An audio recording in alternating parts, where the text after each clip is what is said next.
Welcome back to the show. Glad to be back. Good to have you here at what is honestly looking to be one of the most exciting midterms in recent American history. Let's start with the state of the race. You're term limited, and right. You're exiting as governor of Ohio from what many consider a very successful term. Why are people in Ohio so happy right now? Well, my philosophy was you can't leave anybody out. So you want to help the small businesses, you want to grow jobs, you want to reduce some taxes, but if you're going to reduce taxes for those on the top, you've got to make sure that people who don't have much money get an advantage as well. So we created the first earned income tax credit here for the state of Ohio. But if you are mentally ill, if you're developmentally disabled, if you're part of a minority group that has never felt included, I think now you do. We expanded Medicaid so people could get health care. Right. So my feeling is that it should be no one is left behind. We've heard that before, but whoever you are, we want to make sure that you had a sense that your governor and the administration, whatever, we cared about you and we want you to have a chance. And I think it's a good roadmap for people in all political parties. Right. You sort of answered my question. But at the same time, you told me what you did and not why the people were happy. So well, because they feel like they're not being ignored. Well, let's do this. I thought of this today because I was like, we have two politicians on, and the election is tomorrow. People want to just hang out with you, and you're a real guy. So let's do this. I've got Ronny Chieng standing by, and what we'll do is every time you give us like a super politician-y answer, Ronnie's going to get dunked into a water tank. Ronnie, where is Ronnie? You're happy with that, right? Have we got Ronnie standing by? No. Call me out for someone else who can actually vote, like, I don't know, Roy or Costa or Desi or literally anybody else. Yeah, it's electoral college, Ronnie. Thank you. So back into the interview. Okay, so if I understand what you're saying is the people of Ohio are happy right now. Trevor, here's the deal. Look, yes. If you want to be successful in public life, you can't care about all the polls and who you're making upset. What you have to do is to say, there's a problem here, let's fix it. And if it means it's an unconventional fix, that's fine, because in that case, you're actually solving a problem. I think a lot of the times in politics, politicians are trying to check with people. Right. Is this okay? Are you happy with that? If that's how you lead, you're not going to be successful. So the job, actually, being governor, there have been trying times, but it's been very hard. You know why? When you know what you want to do, you just strip the politics out, and it all works out. You are also a unique human being in that you are a dying breed of Republican who does not favor Donald Trump. You have not. You did not endorse him. I ran against him. You ran against him. You were one of the last to run against Donald Trump. That puts you in a really precarious position where it seems like what does the party, that mean, precarious position? Well, the party is going one way, and it seems like to maintain your Republican status, you have to toe the line. I'm an American. I'm an American before I'm a Republican or a Democrat. Right. Well, there's not like some club I should have to report to. I don't need to get a script from somebody. I need to look at a situation. I'll give you an example. Expanding Medicaid, very controversial. I thought, okay, I can help 600,000 people. It means we'll have more help for the mentally ill. We'll be able to rehab people who are on drugs, and single moms that have kids can go out and work. I mean, so if people are going to yell at me, and some did, so what? I didn't endorse Trump for this reason. I'll tell you, let me explain why.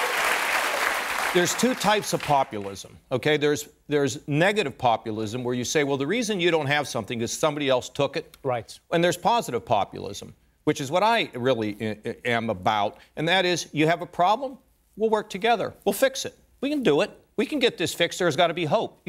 There's hope that together we can begin to solve your problem. And that's the way. And what I learned in the presidential campaign is something that I think all politicians should think about. It's not about these issues. It's about touching somebody's soul. It's about being able to relate to them in a way where you can communicate, man, I care about you. I care about your family. How's your health care? How's your job? How's your whole family? How's the neighborhood? And you just touch their soul. And then when you do that, they go, well, then I can trust that person. Right. And that's what I really learned. All these, how much did you cut taxes? Those things matter, but what really matters is, Trevor, how you doing, man, and what can I do? How do you How's touch it people's going? souls? Donald Trump has touched many people's souls, it feels like. Scared him. Well, I mean, he used fear. Yes, it's negative populism. Right, and so if we look at the race right now, you have an interesting story where in Ohio, it's one of the tightest races that is being run Right. for your seat, right? Because your term limits are up, and Right. so you have to leave. And you have DeWine, who's vying for your spot as a Right. Republican. Trump endorsed him. You have endorsed him as well. But you're in the space where you guys both agree on one thing. Is that a strange space for you to be in? Well, look, I've known Mike for 30 years, and let me tell you about him. His heart, the reason I endorsed him is because I've known his heart. And, he and his wife have made over 20 trips to Haiti to try to help people they didn't even know. They went down there to try to lift them. So I like that. The fact that, Trump endorses somebody. Look, I don't sit around wanting to be against Donald Trump. I wish that he would be a unifier. Right. I wish he'd bring us together. I tell you, I went with my wife to see Bohemian Rhapsody on Saturday, okay? And the scene at the end of the movie, which everybody should see, it's a great movie. Spoiler alert. No. On this movie, I'm telling you something. When the Queen is performing, and you look across Wembley, and it doesn't matter who you are. You'd be a liberal, a conservative, a black, white, rich, poor. Then everybody's dancing, clapping their hands, Right. having a great time, and you see this wave of humanity. That's how we do better, when we're together, Right. not when we're divided and fighting with one another.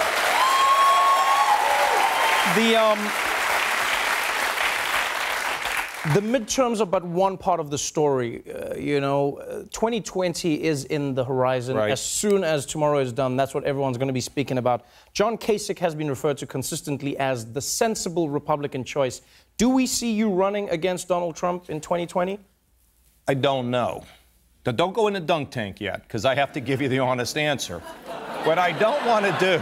I feel like that's the dunk tank. Ronnie, he just Ronnie, put you in go the ahead dunk in tank. the dunk tank. Let's I'm see sorry, how Ronnie. it works. He said that you deserve. Sorry, Ronnie. That was the governor. That wasn't even me. Okay. Look, right now, if you ran against Donald Trump in a primary, you wouldn't win. Now, some people said, well, you ought to run and then you can wound him. I'm not that kind of a person to do that. There is, however, an opening, I think, potentially for an independent run, a third-party run, because if the Democrats go hard left, if they go hard left and the Republicans stay over on hard right, you have an ocean of people in the middle. And I don't want to waste my time or other people's resources. If I think I can be impactful to help the country, great. But there's other ways, perhaps, I can keep my voice out here. One other thing, Trevor, I would be remiss if I didn't say, the people that are out here, you matter. You see, when our leaders don't take us in the right direction, then we got to figure out what we can do and create a synergy with our friends in our neighborhoods to drive change from the bottom up. We saw it with the civil rights movement. I mean, none of the politicians at the top wanted to do that. They were forced to do it. The Vietnam War ended because young people marched and we said, we've had enough. It wasn't the leaders at the top. So what we do to send a message to those that are in is start caring about me and put all that political and partisan stuff, get rid of it. And if we can send that message and do good where we live, that's the key. Let me ask you one thing before I let you go.